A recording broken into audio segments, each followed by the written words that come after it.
I don't even have my links up. That's okay. Welcome to Crowdfunding Countdown. We're going to take a look at every single board game campaign that is finishing up in the next week. I read through all the rule books, so you don't have to. And instead, you can watch me read them. This is going to be the extended cut, where it's a lot of silence. I'm just warning you right now. It's hours, and it's a lot of silence. But I do have something to talk about before we begin. Well, actually, quite a few things. The more important ones come later. Number one, I found out a really cool new way of playing solo board games. At least that's what they said. They said this is good. Icy sent me a controller that's good for the Switch, which I don't currently own. It doesn't belong to me. But I want to see, they said that this was good for solo gaming because they like my channel, so I wanted to see how well it works. The other one was great because it had an extending thing, so kind of like could clip around your board game and really play it. But I'm going to try how this one works with a board game because they asked me to promote it on my video. So just give me a second while I open it. They're a big fan of my gaming channel, so they wanted me to give my opinion on it because this is a gaming channel, as you all know. And so, of course, I said yes. And will continue to say yes to most of these things. Okay. Oh, well, probably don't need those. As one who never reads the instructions in any game, I just make it up. What I do like is this has its own designated charging block, which, for lazy old me, oh yeah, it's quite nice. Oh, look at that. Is always helpful. Game should we try? Black Sonata. This is a solo game, so it should work, right? Find that mysterious woman. Stalk her, Shakespeare. Oh, this got dark. This got very dark. But actually, the real reason why I said yes is because the other one that they sent was really good quality, and I was like, oh, you're offering me another free controller? Yeah, I'll take it because like it's good quality. So I mean, if you're looking for like a remote thing, I really like it was able, like, the other one had swappable. It was like a magnetic case that just popped open and you could swap the sides of the joysticks. I was like, that's pretty cool. And this feels pretty good too. So I think it's for the Switch. I'll drop a link to it down below. And so the opinion of this professional gaming channel is not quite as intuitive as the previous one, which could snap around the box and really help you. This one you kind of have to put it on the box, which is a bit odd. But hey, you do what you got to do in these trying times of ours. Thanks, Icy. But for real, I'm gonna give a huge shout out to some new patrons. Well, one new patron, my newest patron, Jillian. Thank you so much for jumping on board and supporting the channel. And also James, thank you so much for upping your pledge. It did not give you extra votes in the monthly deathmatch challenge. I am really torn up and I'm sorry about that, and that will weigh on me for the rest of my life. And maybe I need to reevaluate the whole system. However, this is a cool patron shout out because I met Jillian at Level Up. And I met James in person at KublaCon, both two great conventions that I like going to. And so it's cool. I feel really honored that even after people meet me in person, they still like supporting the channel. I think that's it's a weird take. It's a hot take, and not one that people generally take. So when it does happen, I'm like, man, y'all are the friggin' best. So I just want to say thank you. And thank you again to all of my patrons. Like, whether we've met in person or not, I look forward to meeting you in person and playing games with you. And I just really appreciate the continual support of the channel. And people who have stuck around, since the beginning of the Patreon, and then who I just got to meet at like Level Up. I don't know. I think you're all like, you're very nice.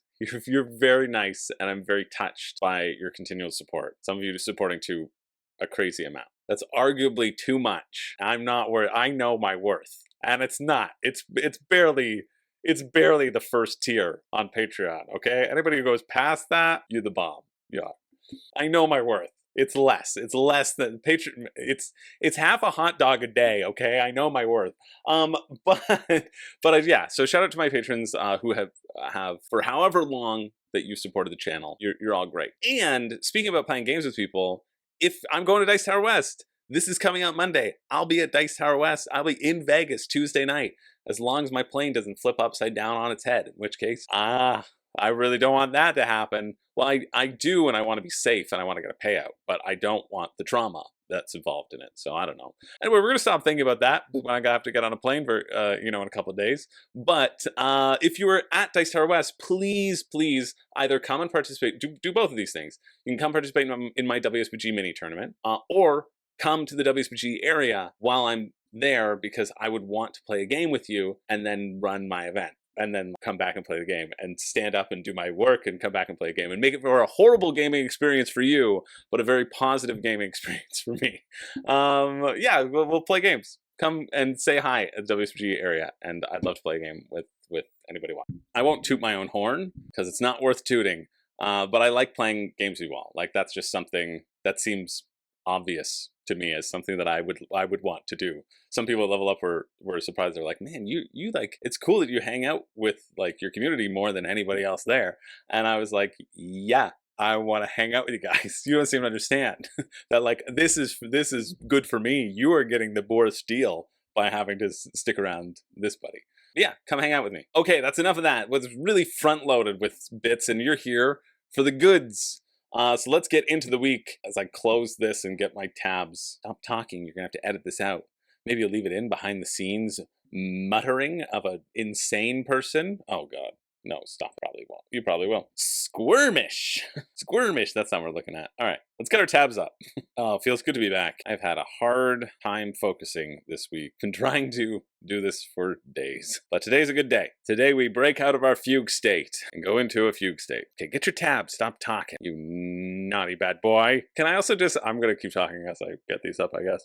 Can I just say how happy it makes me that whenever somebody calls themselves a bad boy or a naughty bad boy or a wicked woman or or something silly in the comments, because I think it's so funny. I think it's so stupid. I often refer to, whenever people get mad at me, which is frequently, or you know, don't watch the video on the 5 reasons you shouldn't back, or they just get like mad and they like, it's the internet, right?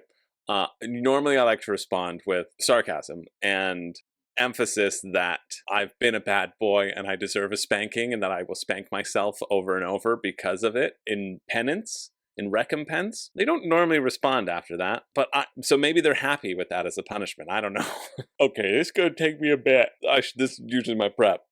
Stop peeping on me. Oh yeah, we're in a good state of mind to do this. Will you be quiet? Like, just be quiet. You can talk when you have games in front of you. Perfect rock. I got a rock. So much RPG stuff. Hope there's some good stuff on GameFound, because there's a lot of stuff here, but not a lot of it looks good. Like this, the Sad Hot Dog Man RPG. That's way too many tabs. But maybe we'll live cull it another day. Not enough for 5 reasons, and there won't be one, because I'll be filming next week's Crowdfunding Countdown in a couple days before I head to Dice Star West. Wow, nothing on GameFound except for Star Trek.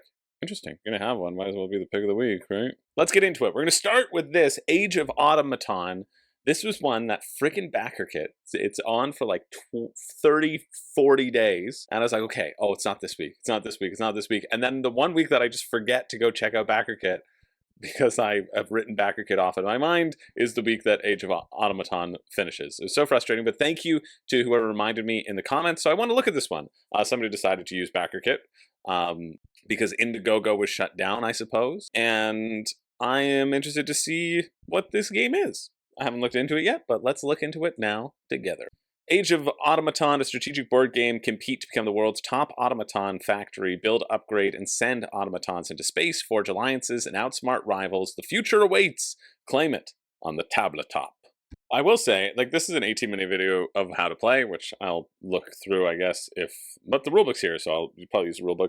I will say it was one of the best, most, like, dialed-in setup how to play videos, and I think it's because it's quick. They're like, yeah, these are the stuff, this is this, I'm just teaching you the language. It's not trying to help you set up along with it. It's not giving you a million seconds pause in between each flipping of the thing. It's like, this is here, this here, this here. And it gives me sort of like that as an outlook, I think is really great, because you're just doing an overview of the game, right? You want to give people a taste of the game. You have to assume that your audience has some knowledge if they're going to be backing a game on Kickstarter.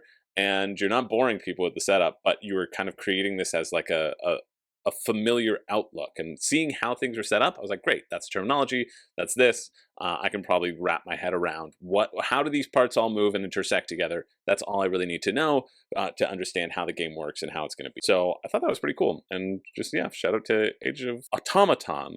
I always want to say automation, and so I want to say automaton, so maybe I could say that. It's my game, why couldn't I say it? You're a robot factory worker. On the turn, players can choose from a variety of actions divided into those that require automatons, and those that do not. Choose a required automation action or non-required automaton action. Select it by putting your action token there. Perform the selection action, gain the benefits. You can build automatons for later use. You can upgrade your automatons for benefits. Okay, great. So the automatons, an autobaton, atonal batons. Anyway, some will require you to have the robots or not. That's basically what I'm trying to say. Gain as many scores as you can win the game. Your goal is to earn the most victory points. There's 5 rounds. You have a market phase, actions, donation, audit, and cleanup. Sure. You're going to play one main action on your turn, but a player can play as many special actions or free actions as possible and desired. Okay. Can't interrupt your own action. That makes sense. Oh, cool. For a 3-player game at the beginning of the action phase, you're just going to block certain actions. So there's going to be some variability, but some will be blocked acting as that automa. Was that why they call it an automa? Because it's an automaton? Automa? An automa deck. No, it would still be an automaton. It would be an automa. I don't know why they call it an automa. It's not an automaton. Okay, stop it. Talk about the game. I'm shaking the rust off in real time. Oh, it feels really good to be here, though. It feels really good to be able to have a good focused day. So you have this resource reliability, which you can use special actions, so probably to like push things out quicker, but you are less reliable. I think that seems fun. Interesting. This is a bit unintuitive, but a good example. There will be parts on this donation track, I guess, where if you hit this reputation action, you'd boost yourself up on the reputation, but there are some things that will just move you up, which won't let you move up on the other track. So essentially they'll break your own combos, and then the timing therefore will be a little bit different. I like that because it will give that tension, right? Like these are the little rules that I look for in terms of the feel of what a game will feel like. And I like that one because it means that like timing is going to be really important in this game, right? That timing aspect of like, I want to do this thing, but I don't actually want to move forward on that track because I want to move forward on that track later so that I can get the double bonus. Is how I'm interpreting it right now. And if so, that's interesting.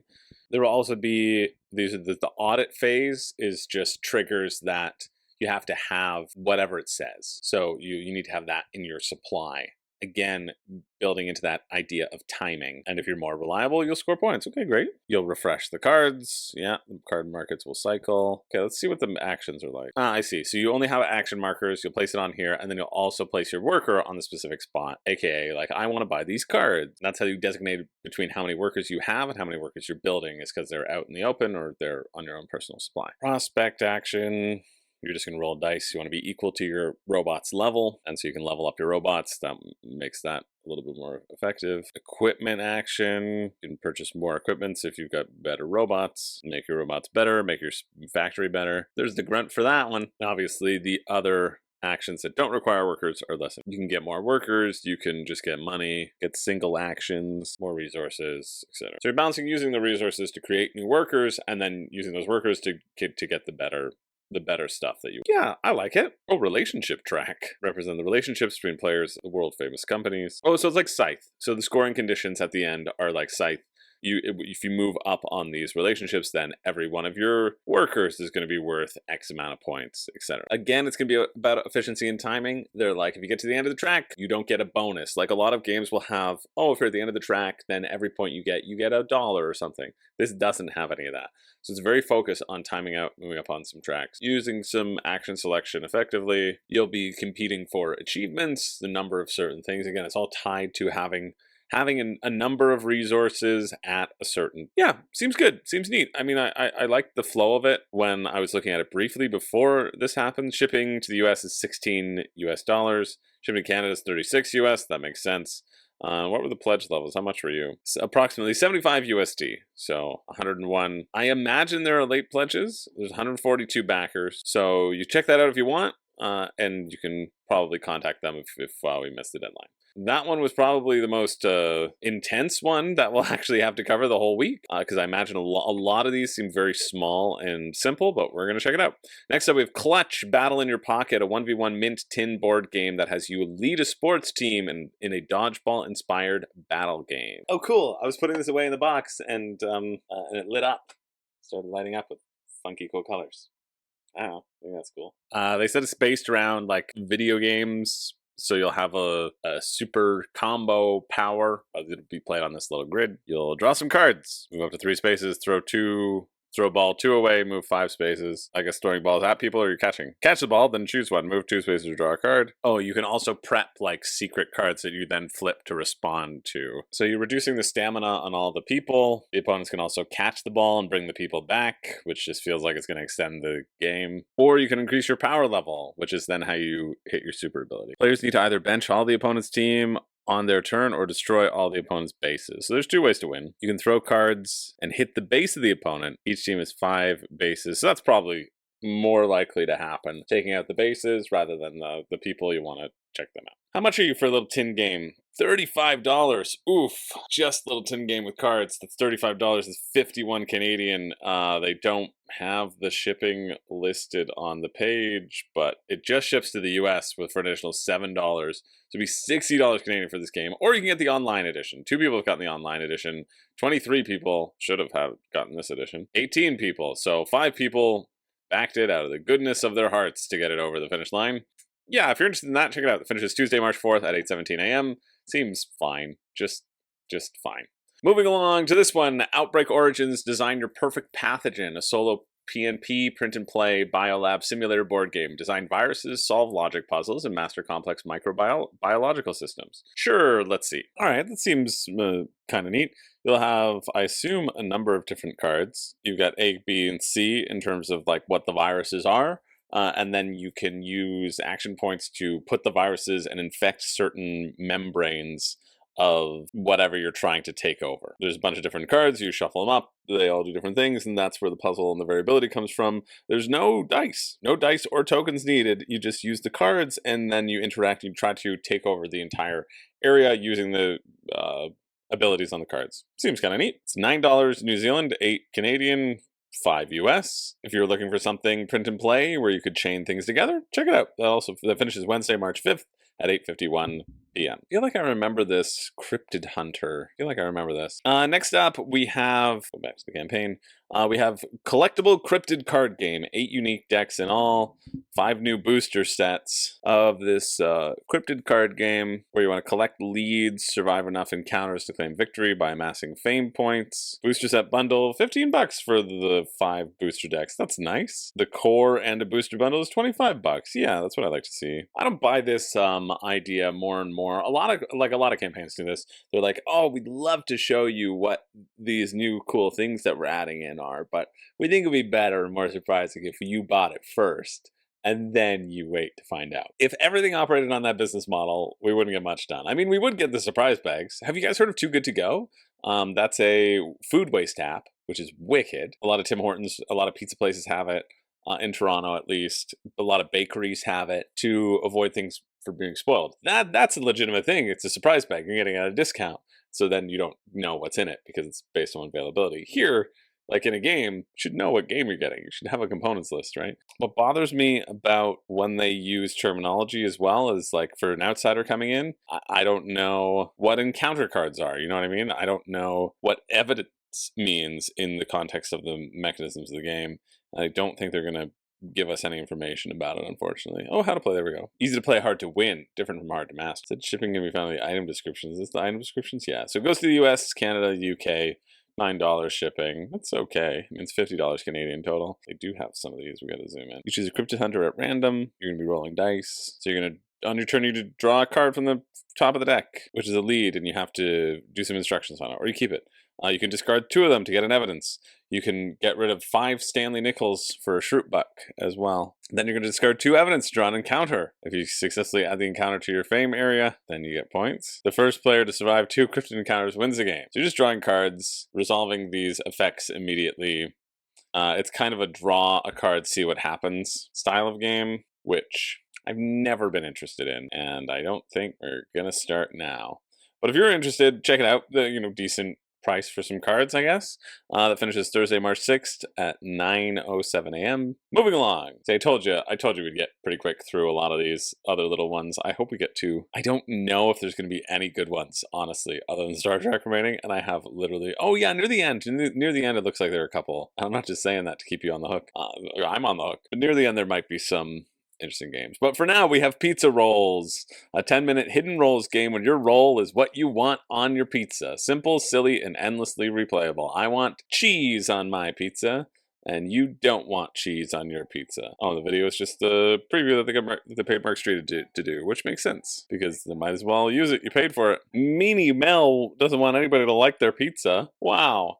So yeah, this seems pretty simple. You're going to be playing a card, and you're going to be moving things onto the pizza, or making them extra olives, extra pineapple, or taking things off the pizza. And you want to get your stuff that you want on the pizza on it, and not the stuff that you don't want on. Traditional Trevor, you start 4 points up, but you dislike everything. That's funny. When everybody passes in a row, the game's over. You're gonna have 5 cards, so you can choose when to pass. You probably will want to use your stuff right away, although I could see an instance where everyone's like, pass, pass, pass, pass, and it gets the last person, they're like, I don't want anything on the pizza. I wanted Italian linguine. And you just have to get a positive score. So you need to get more points than negative points. That seems cute enough. Print and play for $2. That's fantastic. Most print and plays are $5. The fact that you're doing a $2 print and play, you can't get cheaper than that. That's amazing. Single copy pizza rolls is $15. Yeah, it's only just a few cards. A simple little game. $15, 22 Canadian, $11 shipping to get to Canada, probably cheaper to get to the US, but maybe not for long.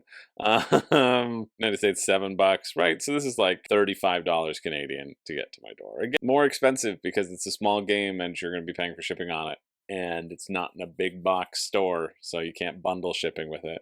But I think it's a cute enough thing. I like the theme a lot. And so if you're interested, that finishes Thursday, March 6th at 10:01 a.m. Moving along to this one, Fast Fables, a 27-card storytelling game designed for use by new and veteran storytellers. Introduce friends and family to the world of RPG. From a hand of 3 cards, you choose one to represent a character's trait, another for their job.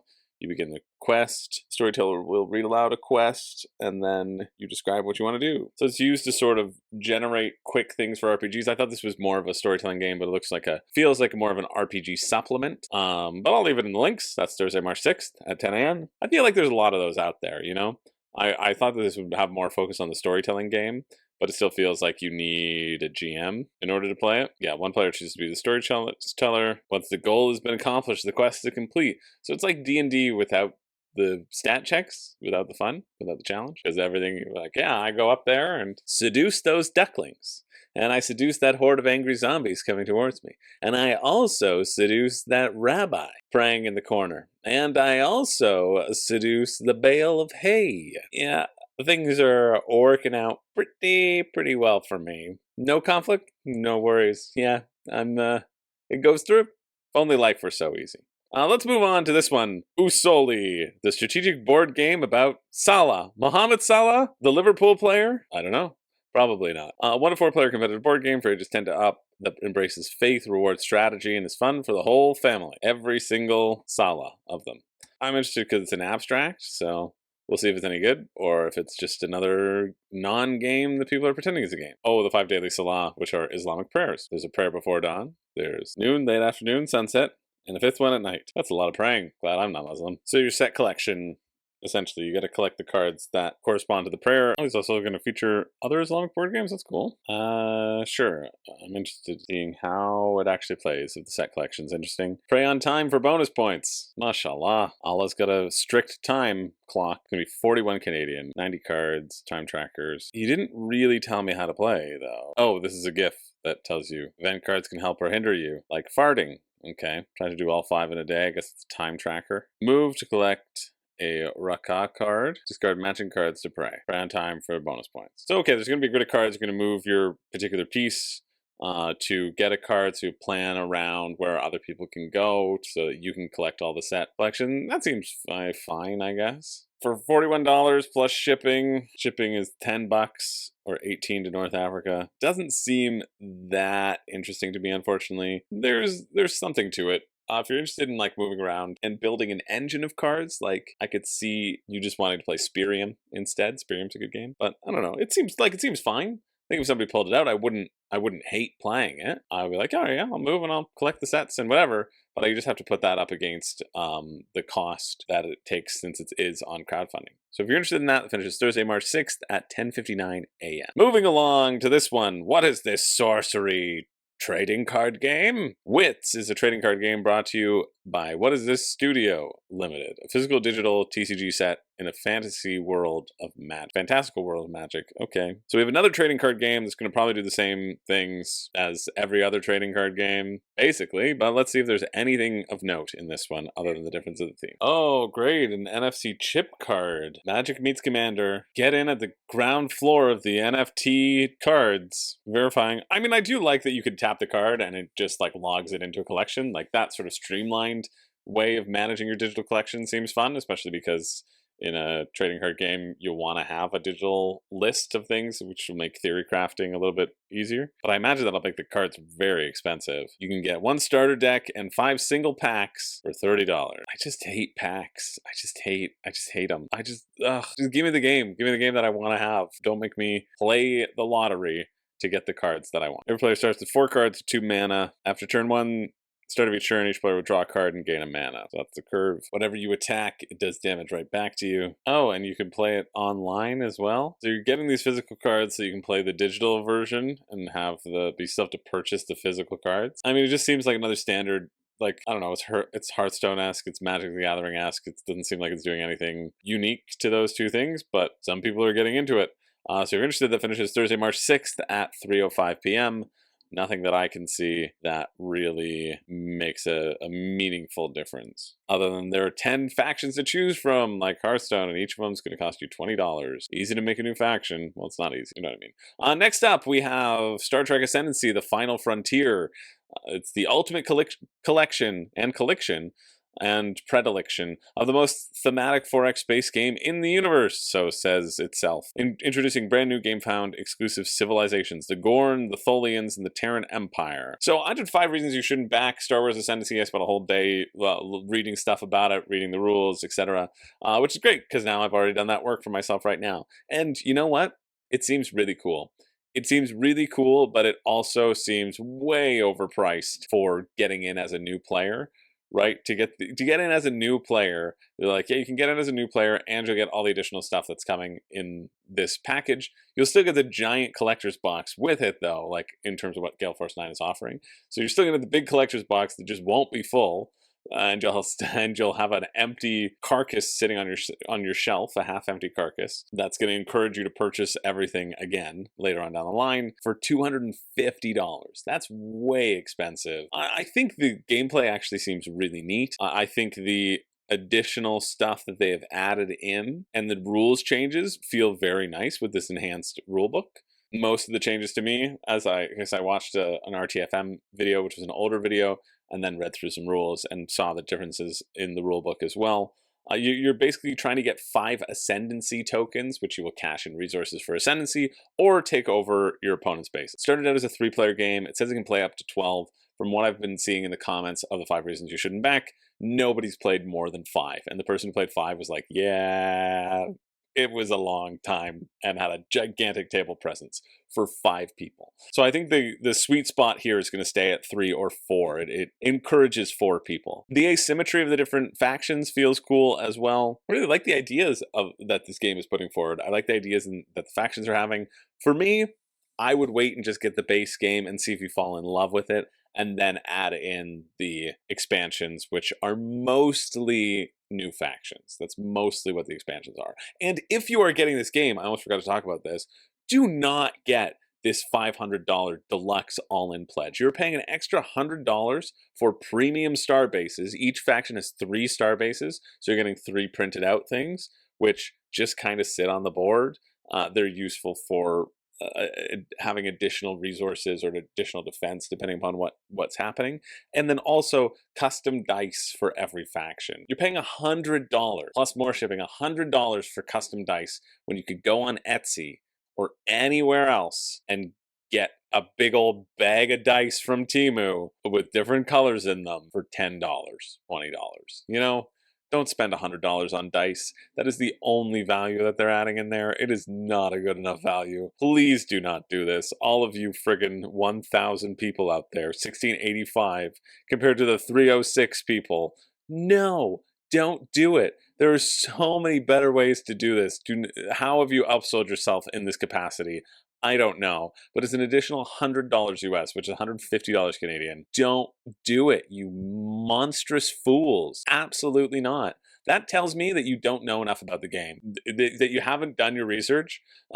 That people are like, oh, I guess I need the full. No, you don't. You can proxy dice. You're fine. It is not worth the uptick in price. Absolutely not. But that being said, the game does seem pretty neat. So I can understand the people who are excited and who are trying to get it. $35 in shipping to the UK, $45.60 to Europe. USA it's $35, Canada it's $50. I mean, they're going to be giant boxes, so I don't think that's completely unreasonable. But yeah, I think this is the sort of game that I never want to own, but would be happy to try once, you know, play it every couple years or so. I don't think it would hit my table more than that, but it does feel fun. It does feel fun. Feels like 4X game in that Star Trek genres, in that Star Trek world. I like the asymmetric powers of all the powers do. I think they're pretty cool. It feels like their asymmetry would lead to meaningful differences in play style, which is what you want in asymmetry, not just asymmetry that goes away immediately. So if you're interested in that, that also finishes Thursday on the 6th at 5 p.m. Moving along, we're moving to Cricket Champions board game. So a 2 to 5 player dice and strategy game. Re-roll, and outsmart your opponents to win the trophy. Let's see what this one's all about. 1 of 8 cricket teams. Roll your dice 3 times to score wickets. Cute little video. I really like dice games which give you that 3 re-roll rule. You know, you can roll the dice 3 times. You can save some dice. I always find it's a really nice balance when you're trying to hit certain sets. Gives you enough chance that you probably will get what you want, but also you may not. Right? And so the probabilities there, whoever came up with that Yahtzee idea had a really nice re-roll feeling, like the feeling of re-rolling in the pocket. So I always find I can see the draw of games like that. No prior cricket knowledge required, though. Side effects may include sudden cricket enthusiasm. Yeah, I don't know how to play cricket. I've seen it in the park sometimes, but that's about it. Similar to bases, instead of bases, cricket has wickets. Rickety wicket. You score runs by hitting the ball and running between 2 creases. So the game plays over 5 rounds. The player has not been eliminated, has the highest number of championship points, wins the game. You have 6 dice. The faces of the dice are experience points, defense, runs. You can use your experience tokens to buy cards, so it's king of tokens. Championship cards are awarded when the conditions are met. Nice. I like that. First player to fulfill the condition wins a championship card. That's sweet. And the rulebook's here. Great job. Oh, cool. And there's different dice for the batsmen and the bowlers. So we were looking at the batsmen earlier. I don't like that there's player elimination. If player loses 10 wickets, they're eliminated and out of the game. But I think because it's so quick, they said it plays in like 15 minutes.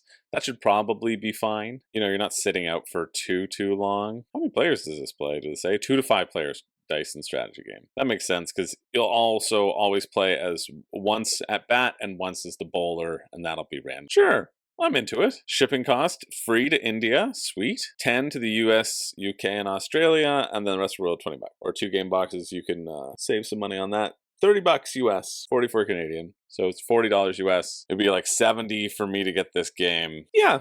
I think this is quite nice. You know, I think it's fairly simple. You're trying to roll matching sets. It's just a battling King of Tokyo, but that's broken down. I like that you're switching the dice that you roll. That keeps it kind of fresh. That you're defending. You want to defend against the runs and make sure the opposing teams don't score that many points. Well, I think it's a cute little game. I'm glad I looked at it. That finishes Friday, March 7th at 2:59 a.m. Moving along to this one. I don't know what this is. Funpop, a captivating tabletop pinball game with endless fun. Exciting and interesting tabletop pinball game for parties, family nights, and solo play. Your ultimate choice for a tabletop pinball game, but they're holding a controller. I saw them all sitting around this table, and I thought that maybe this would be like Hungry Hungry Hippos. So that's what I was really hoping for when I took a look at this. I said, where's your Hungry Hungry Hippos at, please? And they gave me this, so let's take a look. Oh, see, these people are not happy. They hate it. They hate dice. They hate cards. They hate darts. They want hungry pinballs. How much are you going to be? The areas drop. Oh my gosh, it's an air hockey table that with a controller that will make you infuriated. That definitely won't be reactive enough, as evidenced by this example. Because why use your hands when you can use a poorly connected controller? And you can have a mini too, because they know people love minis. Although that is, I mean, you're right. You should have a mini on top of that thing. $349 for a singular item that you will not be able to store anywhere, and that for sure will not work. But I'm glad we looked at it. Oh man, you are not going to get the value out of this, and those controllers are going to fail you, and you're going to wish, why am I not just playing air hockey instead? But if you're interested, check it out. The finish is Friday, March 7th at 7 a.m. That did satisfy all of my earthly desires. It really did. So next up, we have Crabitat Combo, a chaotically cute game about hermit crabs, a 2 to 5 player card game. No video, I imagine it's going to be very easy. You create card combos, expand your aquariums, and adopt new hermit crab. But that's not all. Hermit crab actions and ability cards add an exciting twist into every moment, every single one. You can disrupt your opponent's turns, because there's nothing more fun in a game when you're like, I have a plan, I'm going to do this thing, and somebody says, sorry, I drew the event card that stops that. But it's only 15 bucks, that's nice. It'll be $15 shipping, they say. Comes with a rulebook, 115 cards. There you go. Give me the rule book. Basically, you'll have 2 action points on your turn. You'll draw from the deck to 6 cards, and then you can play as many cards as you want, as long as you spend the action points. So 0 action points, play a card. Play a combo card. Play an ability card. Use a hermit crab, special ability. 1 action point, draw or discard. Draw an extra card, or discard a card from anybody's hand or the player's hand. Don't know. Drawing aquarium cards, okay. The first player to adopt 4 crabs wins, because you can also adopt a crab, place it into your aquarium. Or the first player to obtain 3 crabs of the same species is the winner. 2 action points, recycle. The player can discard their whole hand if they have at least 1 card, draw 6 new cards. Because playing cards requires 0 points, you can play all your cards, or most of them, then you can discard that 1 card and draw 6 new cards and hope that you get a bunch of 0. It's another one of those draw a bunch of cards and see what happens style of games, but at least you have a goal in this one, not just kill each other. It's get 4 things. 15 bucks is also a much better price than the normal 20 to 25 that these sorts of games will run you. And so if you're interested in that, sure, that finishes Friday, March 7th at 9 a.m. If you're not interested, because nobody probably is, well, thanks for being here. Thanks for sticking with me, and now you know what's on Kickstarter. Another thing, in fact, you're so nice that I'm going to tell you about Knots and Knobs, the next step evolution of kinky fun. I mean, with a title like that, how could I ignore it? What am I supposed to do? Click away? No. Oh, so a friend posted recently, I bet I could find it. Oh yeah, it was this article. The most and least attractive male hobbies. So the most attractive hobby is reading. Yeah, never learned it, so don't worry about that. Foreign languages, playing an instrument, cooking, woodworking, well, Nick Offerman, yeah. Painting, writing, gardening, swimming, photography, astronomy, hiking, archery, blacksmithing, and traveling. And the least attractive male hobbies. First one is comic books. Oh, come on. Then cosplay, boo. But all the way down to arguing online and porn. Those are my favorite hobbies.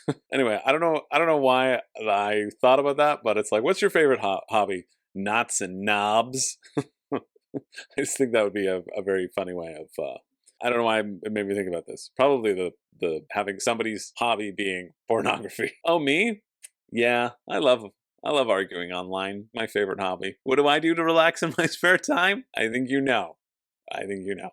I woodwork, obviously, in a way. But I think you are collecting partners in this, which feels a bit targeted. This feels very male gaze. Need to see what this game actually is. Okay, Knots and Knobs just set up 3 play sessions with 3 different partners. If you're the first person to succeed in playing with all 3 partners, you win the game. But first you need to decide what role you will be. Your orientation in the game will be a random choice, but your role is up to you. That gives you your asymmetric ability. You need to build your dungeon and get enough toys. I just find the phrase building your dungeon to be very funny. I guess it's true, right? Not everybody's came with the house, but mine came with the house. Mine came with the house.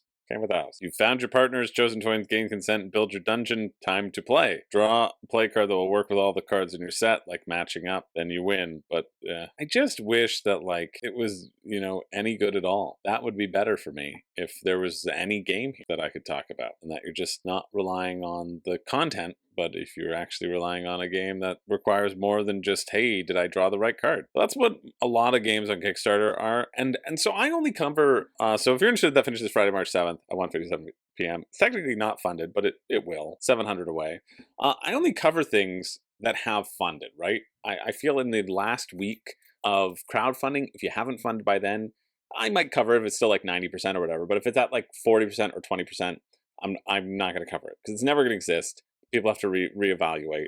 I was really bummed. Button Kingdoms which I did a playthrough for, they canceled and they're gonna reevaluate and come back. But like, it's a good game. It's quite a good game. And so to see stuff like, to see complete non-interesting games not fund, I mean fund so consistently, I just don't know. I don't know how so many people have so many friends, you know what I mean? Like, because that can be the only reason why some of these things are getting funded. It's just because you have a supportive community around you, which is nice. It's great to have a supportive community. I have that, but I don't know. Anyway, let's see what this one is. We got Crits and Tricks, Tug and Roar. Tug and Roar is the sequel to the previous game, but all of these are. And Thieves of Eldris. 3 games, each with a story to tell from the twisted realms. Steal, scheme, and battle your way to victory.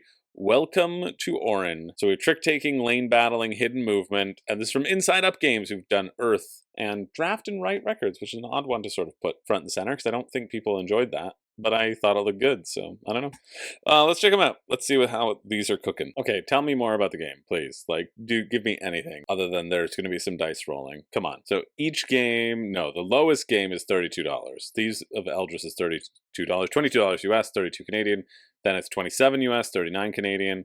And then Crits and Tricks is 32 US. So the 22 is just for the cheapest one, which I guess that makes sense. That's what you do as a marketing tactic, right? This is neat. Free gift for all backers. You have some artifacts that change depending on what game you're playing. So every game has something that you will use artifacts for, a little bit of a carryover. Each suit changes the win condition of the trick. See, like, use that in your video. Come on. Thieves of Eldris, pickpocket your targets, unmask your rivals, and vanish before they expose you in a high-stakes hidden movement game. And then Tug of Roar, head-to-head lane battler where you blind bid on recruits with unique class powers to build your deck. Every choice matters. They're going the PVC card route, though, so that's cool. You can do the all-in for all 3 games for 140 US, well, $200 Canadian. Or, okay, or the gameplay only, so just the games without all the luxifications, which you absolutely don't need, is $107 Canadian. How to play Crits and Tricks. Form your party. The lead suit sets the win condition. So each suit has a dice associated with them, it seems. Yeah, assign polyhedral dice to mercenary. Use your critical abilities to shift the trick in your favor. Win the right number of tricks to satisfy the Barkeep's challenge. Complete the quests to claim those loot. Give me the rulebook, yeah. I just want to know how you assign these dice. So behind your screen, each player rolls your dice. These dice represent the strength or attributes of your mercenary. So then you know the numbers on your dice before the trick-taking begins. Each player is dealt a hand of 8 mercenaries from the mercenary. Then you're dealt 4 quests from the deck. Choose one to keep, place it behind your screen. These quests, I assume, are how many tricks you have to win. Then there's the Barkeep's challenge, which is also how many tricks you have to win. Oh, each player will have 3 unique quests available and fulfill as many as possible at the end of the round. And you'll get money. End the round with 2 dice showing the same number. Cool. So you play a mercenary from your hand, and you assign one of your dice as its value. I really like that. I really like this as an idea, right? Generally, the larger dice are going to give you larger numbers, but maybe they won't. Maybe your D20 gives you a 1, and you can assign that to the person who needs to be the sneakiest. Must follow the suits, and you have to follow suit to win a trick. Cool, and because you have 8 cards, you can use 2 of them for abilities. Yeah, I like, so it's a little bit of dice mitigation, but it's still focused on trick taking and you don't know what you're going to have. I quite like that. I think that seems pretty neat. It does feel like it's going to be really random though. It's like, hey, did you roll the good dice? Did you? Great. No? You don't win, because you won't be able to control any of this. But yeah, seems neat. Into it. Okay, Thieves of Eldris, what are you? We've got a grid of some townsfolk. Anything that they show me is garbage, let's be real. So let's go to the actual rulebook where we can find real answers to any questions that might come up. Be the first person to get 8 coins. Stealing from people. Cool, so there's 2 decks that are identical. One is going to create this grid. The second is going to create your hand. Your hand, you'll choose who you are, aka your starting position, and who you have to go kill or cut their purse. You roll dice, which will have colors on them. That indicates what colors you can swap around the board. And you're doing this to move your characters next to your cut purse. Play the card in front of you. You're like, hey, I stole from this person. Okay, and depending where the target was on the square, if you manage to move it to the outside, you're going to make more money too. Then you draw new cards. You have a new target, so you always have 2 target options. And the reason why you get more money is because people can reveal who you are. And if they reveal you correctly, they steal money from you. Remember, it's the first person to get $8 wins the game. And so revealing somebody else gives you a bunch of money, gives you 3 of those 8, which is pretty significant. So you want to be a sneaky cut purse. You want to move people around, bluff people. Yeah, I think that seems fun enough. Again, these are gonna fall into the category of fun enough. Then we have Tug of Roar. I'll give a recap on my thoughts once I've looked into this one, which is about blind bidding on recruits to build your deck. That sounds very Button Kingdoms to me, actually. There's 2 roar tracks. I mean, it's literally a tug of war, but they called it tug of roar because there are bears or tigers. So you have a number of cards. Those are your bidding cards. There will be 2 stacks of cards in front of you. Whoever bids the highest can take whichever stack of their preference. The other one goes to the other person. So it's an I cut, you choose sort of thing, but it's a I bid, I choose different mechanism. Interesting. And so there's 5 different locations that you're going to try to beat your opponent in, but you need to strategize. If I put a 1 somewhere and you put a 10, you're going to raise 9 flags. And so it doesn't matter if I get a 1 flag in each of the other spots. You have gotten 9 flags. It's going to be 9 to my 4. You win. But you don't get to choose from your whole deck. You're going to shuffle your deck and you're going to draw 3 cards for each spot, each location. Each player is only allowed 3 face-down recruits total across all locations. But if there are 5 locations, I don't like that. Oh, 3 face-down recruits. I see. So when you keep on reading, you can realize there's a difference between face-down and face-up.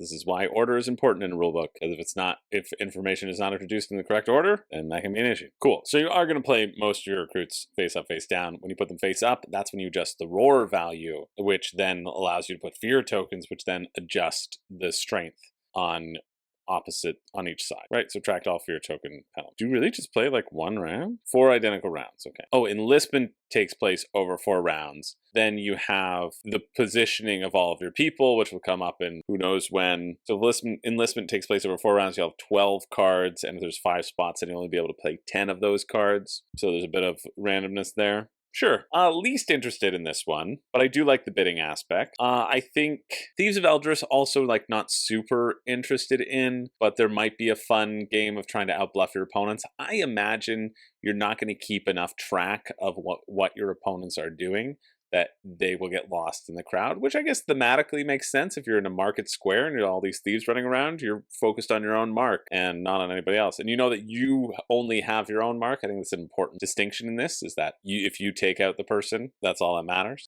And then crits and tricks I like, but I think it's going to be pretty random with the dice. So Tug of War is the middle cost. Crits and tricks is most expensive. Thieves of Eldris 32 Canadian.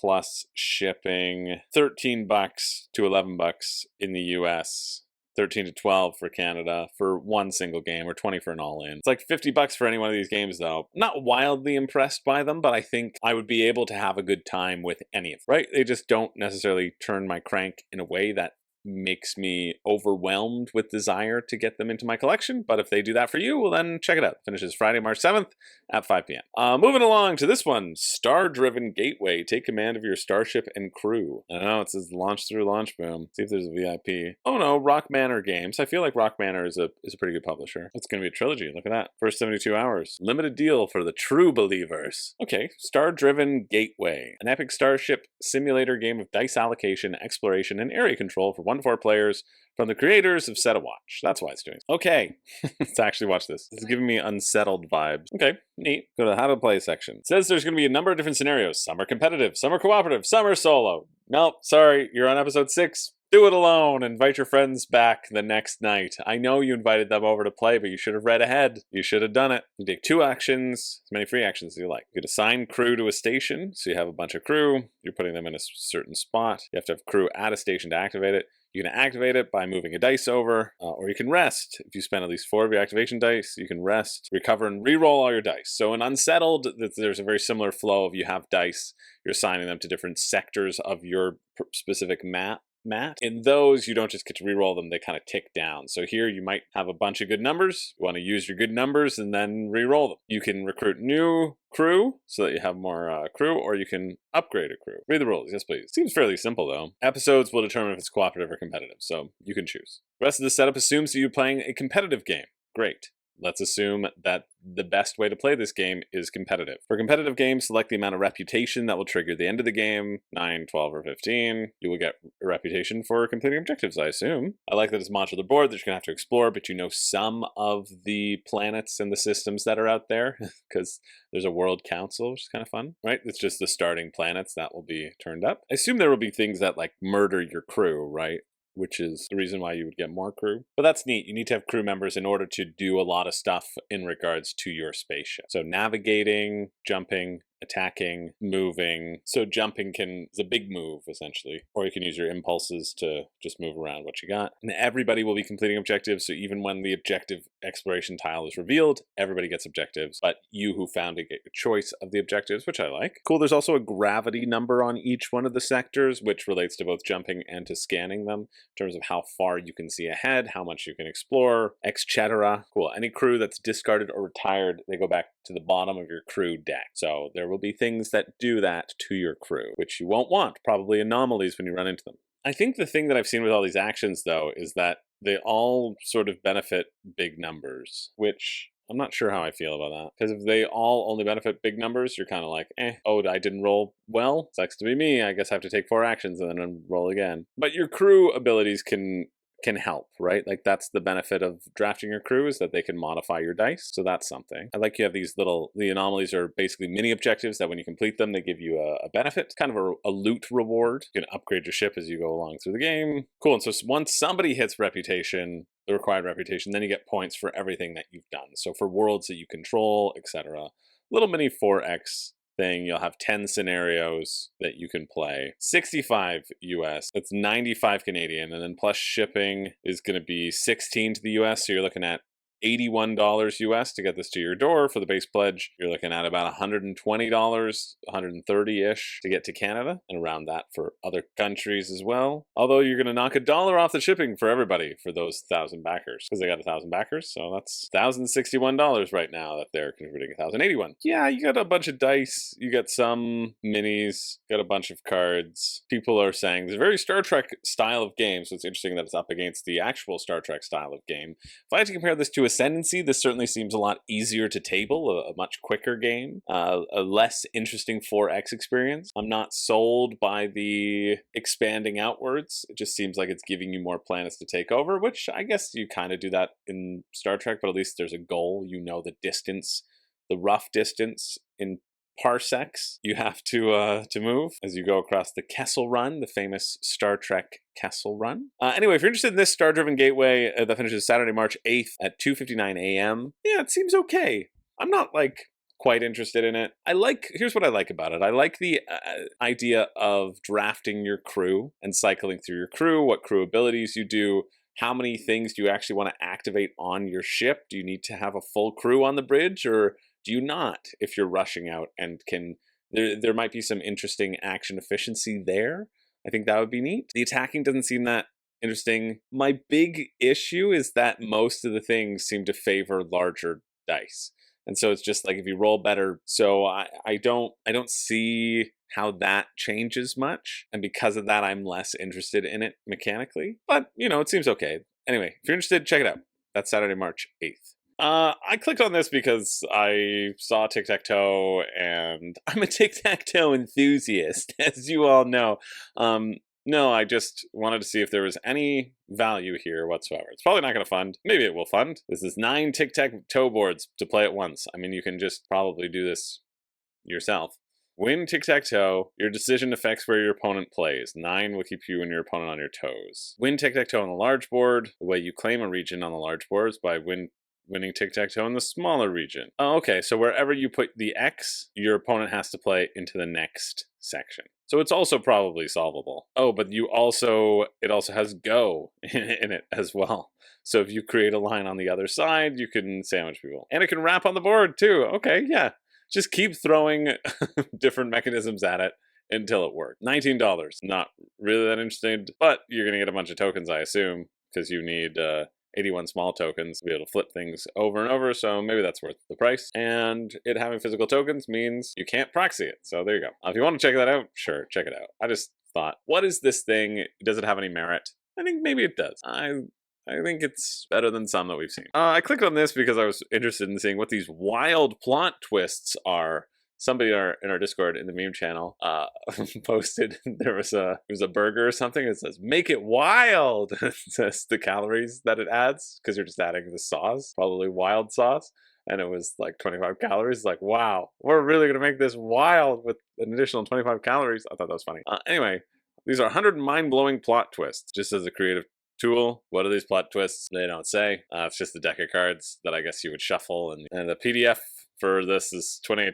Just doesn't feel worth it. I'm going to close this as a tab, because you could look it up if you really want it. Okay, next up, we got Jujuman, a single sheet roll and write adventure for 1 to 99 players. Explore a magical realm in this print and play game where every dice roll charts your path to becoming a legendary potion master. Take a quick look. Select one of the dice. You can put it on that colored shelf, or select 2 dice, add or subtract their value, write the results on the color space of the remaining dice. Okay. Or use all 3 dice to create a perfect potion. But be careful, you have to follow the sacred Sudoku rule. No duplicate numbers in any row or column. After filling the bottles, use your remaining dice to move around the mystical forest. So if you have the perfect potion, you ain't gonna move. Collect ingredients that grant you magical powers as you progress. So just additional dice as you collect those. Yes, but how do you win? By not busting? Like, that's fine, but how do you win? Like, what's the point? Get the highest score? Your goal, create the most valuable set of potions while exploring the furthest reaches of the forest. Sure, that seems fun enough. Quite a good video. It's 4 pounds, 8 ounces, or 8 Canadian. The score is 454 to 443, so big scoring games. If you're interested in roll and writes, this seems like it would be fine. I like that choice, the choice of what to do in the potions versus needing to move on the board for only a certain amount of rounds, I assume. Yeah, seems fine. Seems fine enough. That finishes Sunday, March 9th at 3 p.m. Will we get to a game that is better than fine? I don't know. Probably not this one, judging by the amount raised. This is Oniria. Don't come Oniri me. A strategic trick-taking game with Mexican roots by Yeast Games, sister company to Infection Games. Each player takes a deck of 7 cards, which must be fully played over the course of 7 tricks per round. Decks are asymmetrical. Okay. The Soñadora deck is stronger, as she must face the combined total of the Sombras cards. So there's 1 Soñadora, maybe? The Soñadora scores if she wins at least 4 tricks. The Sombras score when they collectively defeat the Soñadora. Only the Sombra who played the highest card wins the point. Cool, that seems neat in this asymmetry version of trick-taking. Okay, and there's also restrictions on each trick as well. So in this one, it's like, oh, they can't play a 2 and a 3, and the Soñadora, and everybody gets to be the Soñadora as well. So that's a fun element to it. Yeah, it seems fine. I'm worried that the restrictions aren't going to be that interesting. I'm worried that 7 tricks isn't going to be that interesting. It feels like it might be a bit king-makey in terms of the Sombras kind of canceling each other out, which I would be worried about. But it's €7 for the PDF, or it's €15 for the game printed, which is a pretty good price. 23 Canadian. That's what you want. Like, I like seeing this $15 price point on stuff that would be $20, especially when things are going up. Shipping rates, €5 to France, worldwide, 28. Oh, that's all in. 10 to the EU, worldwide, €16. So it would double. It would be like 46 to get to. Really not that interested in it. If somebody pulled it out and was excited about it, I would play it, and I go, okay. But otherwise, it's not something that I would personally reach for, and I like trick-taking games, to be fair, but, you know, it seems so fine, I guess. Take that for what you will. The finish is Sunday, March 9th at 6 p.m. Few more. We've got The Walking Dead, Worms, and more board game advent calendar. Interesting.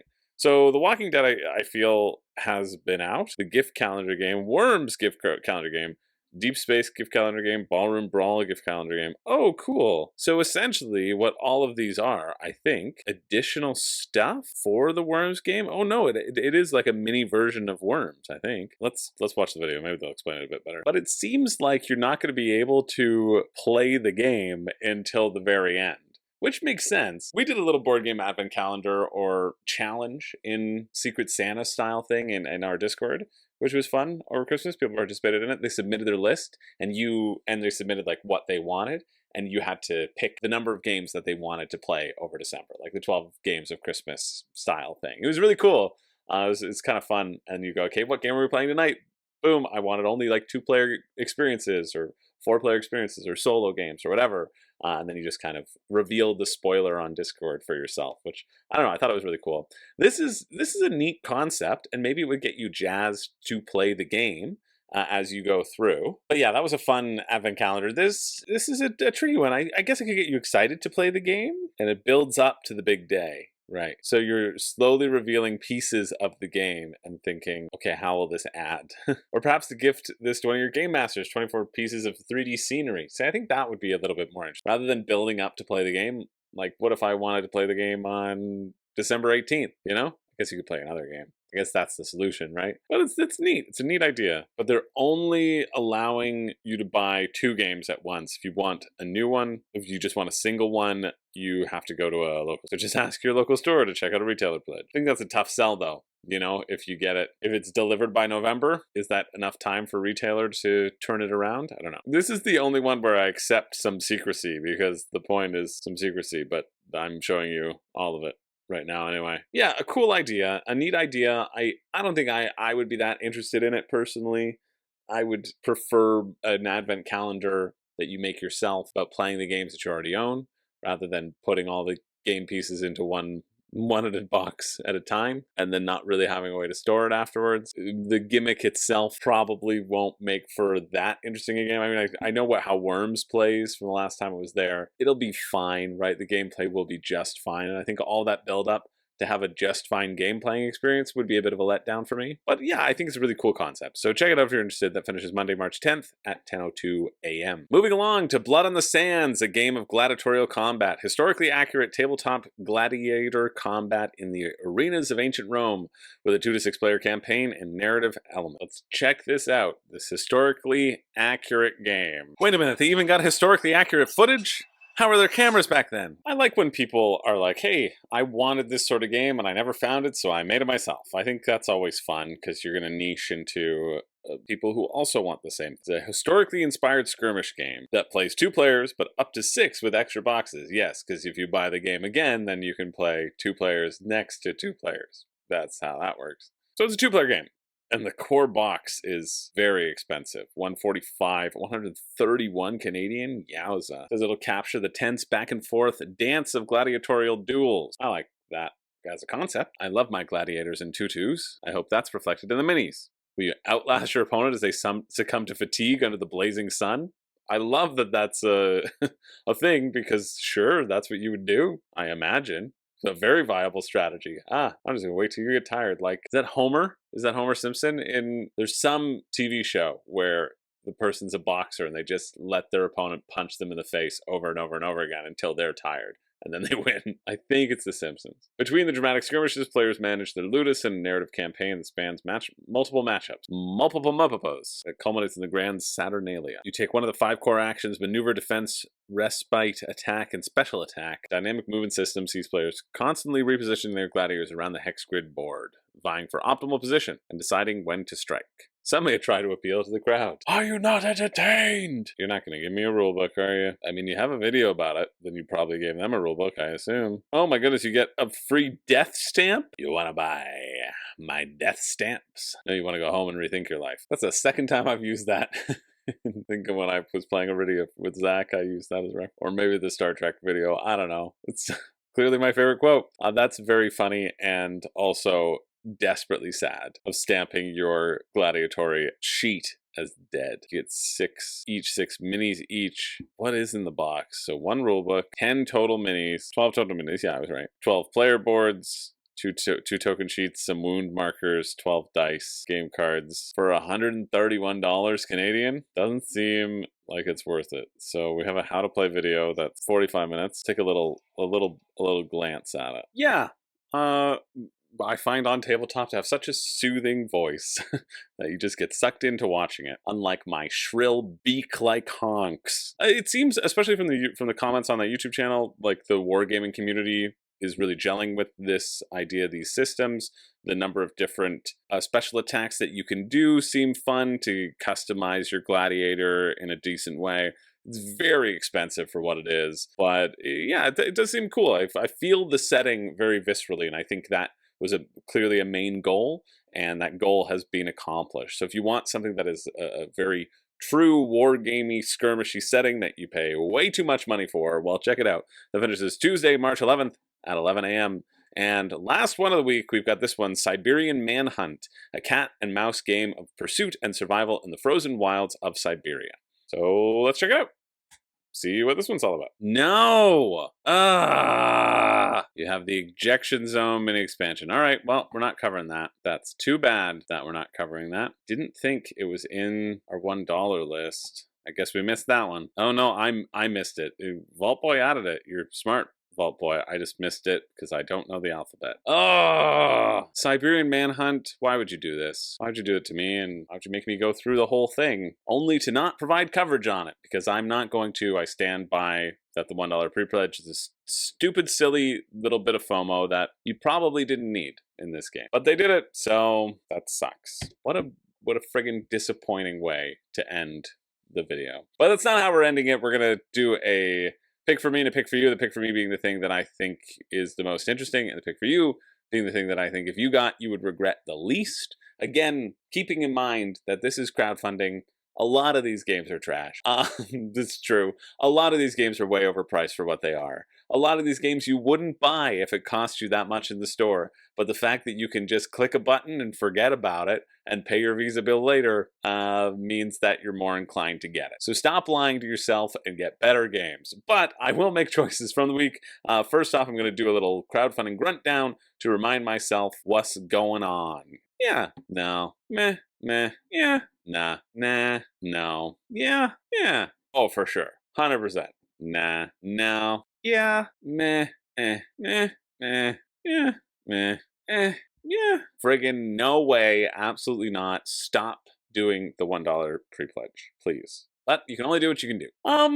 This is a tough week. I don't know if anything is really hitting my funny bone really that much at all. I don't think I can even recommend any. Some stuff's going to be fine, but it's not really getting me actively excited. Pick for me would be Star Trek Ascendancy, honestly. Out of all of them, that one does get me interested and excited. It gets me a little bit more interested than Stardriven Gateway in terms of the idea. And then, but that's a pick for me. I'm making it not the pick for you specifically because it just is so expensive that it's one that I'm like, yeah, I would want to play it. I don't really want to get it. But sure, I'll put that as my pick for me.